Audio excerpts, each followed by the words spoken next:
itself, who came forward and defied the president's orders and testified. So I'm glad you brought that up, because we've been hearing a lot from you and your fellow Democrats about the fact that the White House is obstructing Congress by not handing over documents, not allowing key firsthand witnesses like Mick Mulvaney, like John Bolton, like Mike Pompeo to testify. But the founders, who we heard a lot about in your committee last week, set up a third co-equal branch of government, the courts, to resolve differences like this. But you have not even tried to go to the courts to compel these witnesses to testify.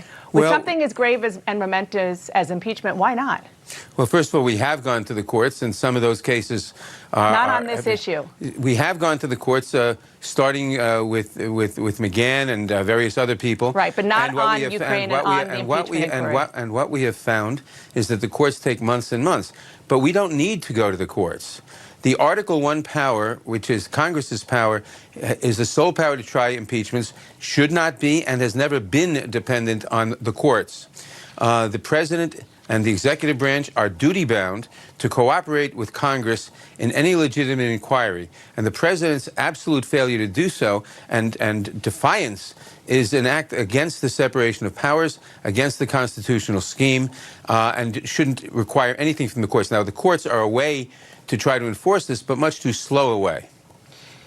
Well, you told CNN 1 month ago that you wanted to do this thoroughly, saying, quote, if it's going to be done, it's got to be done right, and whatever time it requires, it will take. And so what changed? Nothing has changed, except for the fact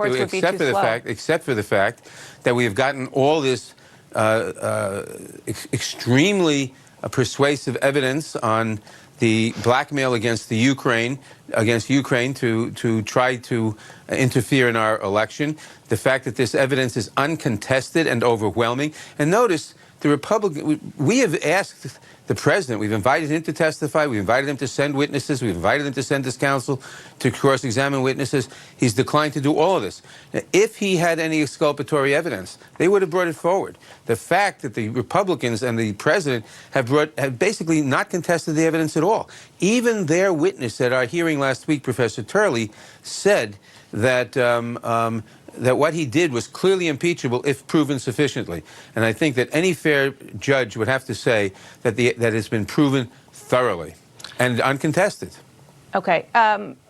Just real quick on something that Adam Schiff, the chairman of the Intelligence Committee, suggested on this very show 2 weeks ago. He has said that it might be quicker to compel the firsthand witnesses we're talking about to appear in a Senate trial. Do you see that happening? You'll probably will be involved there too. Well, that's possible. I don't want to speculate, but that is possible.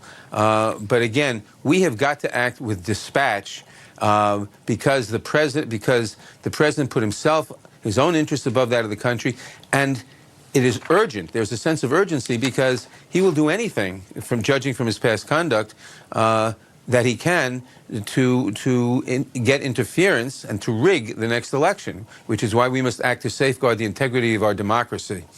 I want you and our viewers to listen to something that you said during